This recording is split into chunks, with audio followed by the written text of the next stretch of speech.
button that says record. Well, it is a typical early morning for me, but it's not typical for everybody because in America this is July 3rd. It's a holiday for a lot of people. And it's kind of a special, and I won't say manipulated, but it's kind of an extra holiday because really the holiday is tomorrow, July the 4th. It's when we celebrate the birthday of America, the Independence Day, and everybody has barbecues and cookouts and plays patriotic music and shoots off fireworks and celebrates the independence and the freedom that was fought so hard to win for our country. Fought so hard to win. Yes, that's the word I was looking for. But as an Independence Day, as freedom from what would be the question? What independence were we seeking? What independence were the American founders after? Well, those are all in the Declaration of Independence when they said these are the things that we're fighting for. They're fighting against taxation without representation. They're fighting for freedom of religion, to practice in the way and to worship in the way that you choose to. And there are a lot of ideas about what that freedom means, what that independence means. In fact, there are a lot of debates, even today, what the heart and mind of the founding fathers might have been. Tomorrow is the day that we celebrate that. But see, Monday being the day between the Saturday-Sunday weekend off for most people and the holiday is one of those days that we kind of squeeze in there and take a vacation day or take an unpaid day off or call in sick, some people, to have that 4-day weekend so that you can party Friday night and Saturday night and Sunday night too. And then Monday night you can recuperate a little bit, celebrate the fireworks on Tuesday and back to work on Wednesday for another short week. Isn't that awesome? Now, it's nothing like the European 30-day vacation. I don't know many Americans that can actually pull that off. Most people are living so close to the budget and paying so much in taxes that it's just not possible to take off 30 days. But we do like our vacation time. I want to challenge you and remind you, though, that these times of vacation, you might notice that what's behind me is different. I'm not in my library. I'm not at home even. I'm not even in my own state.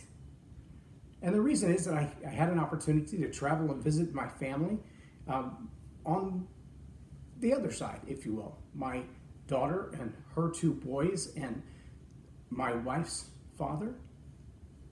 See, this is a celebration of our American independence and our freedom, but this particular weekend is also very close to my wife's heart and her side of the family because this is the time of year that she lost her mom. And so her side of the family gets really close and really emotional this time of year.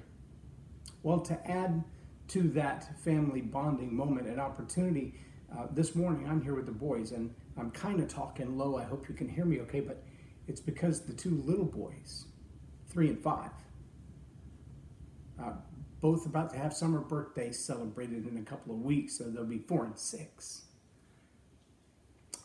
They are still sleeping. The cat is going nuts. The cat is running all over the place, jumping off of things, climbing on top of things because everybody's up and he wants to play. If he wakes up the boys, I'm going to have to put him in a bag or something. His name is Mario, but I call him Meowio because he's also very loud. But the reason that I'm here with the boys is because their mom found a mark on her neck and she had it removed. And they found some not so good indicators from that mark. And they said, this is a little more serious than we thought it was. We need to go in again and remove more. And it's going to go from your neck up to your face. And by the time we're done, we're going to have to do plastic surgery.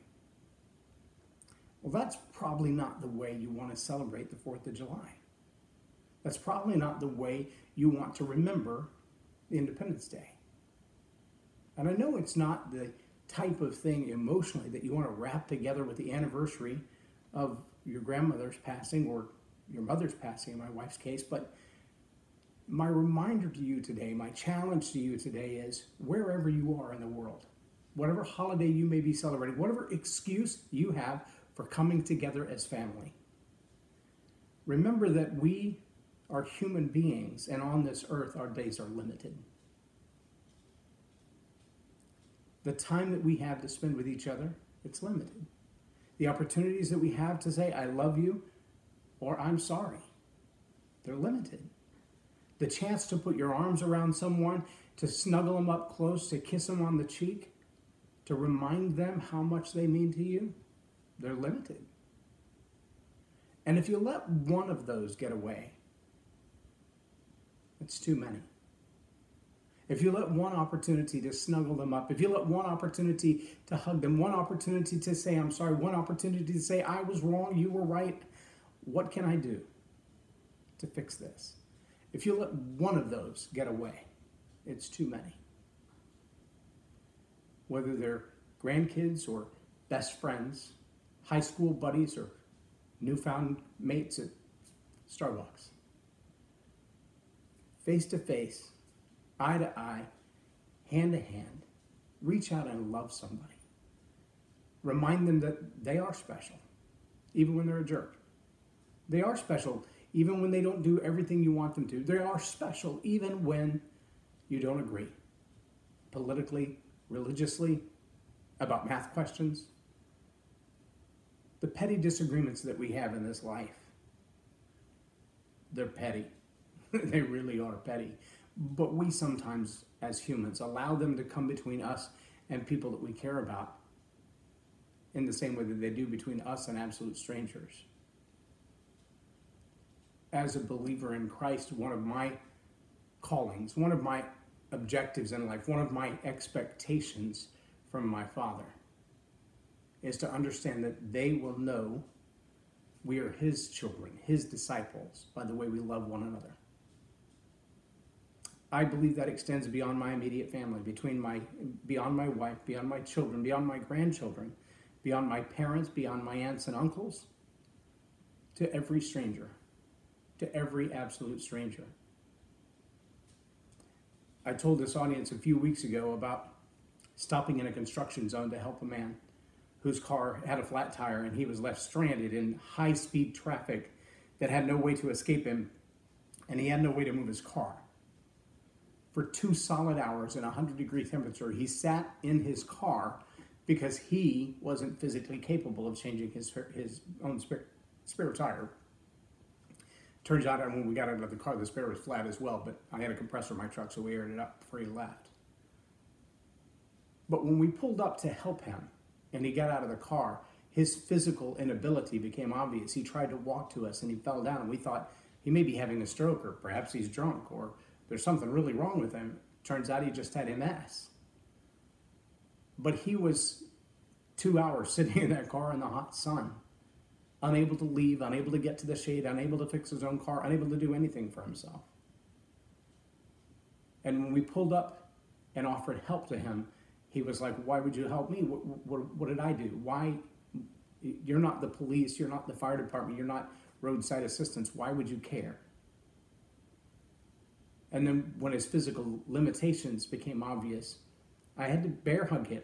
He was pretty sweaty and just had on a tank top, and his body odor was getting pretty rank. But I had to hug him and pick him up and put him in his car. And the whole time he apologized. I'm so sorry that you have to help me. I'm so sorry that I can't do this on my own. I'm so sorry that you have to get this close to me because I know I smell. And the whole time I was thinking, man, I wish I was confident that if I were in his same position, someone else would let all that go just to help. See, those moments that slip away, they're not just your friends. They're not just your family. Sometimes they're strangers. They're absolute strangers that you need to love on. You pass them by when they've got a flat tire on the side of the road because, well, it's hot outside, or I got someplace to be. Do you take time just to love the stranger? To not let those little moments slip by when you could have loved someone There was a story, I believe it was in Jack Canfield's book, Success Principles. He tells a story about a man who committed suicide. And they went to the man's home to clean everything up, and they found a note tacked to the inside of his front door where it would have seen it going out. And on the note it simply said, if one person says hi to me on the way to the bridge, I won't jump. He wasn't asking a lot. He wasn't asking for someone to go out of their way and put money in his account. He wasn't asking for a large gift. He wasn't asking for physical touch, for a hug. But loneliness and the fear of the things that we face in life are terrible. We're here because of the 4th of July holiday. It afforded us the chance to take Karen to Mountain Home to see her dad. It afforded the chance for us to be here with the grandkids and to be here while my daughter's having a procedure. But for Mom to be there during this time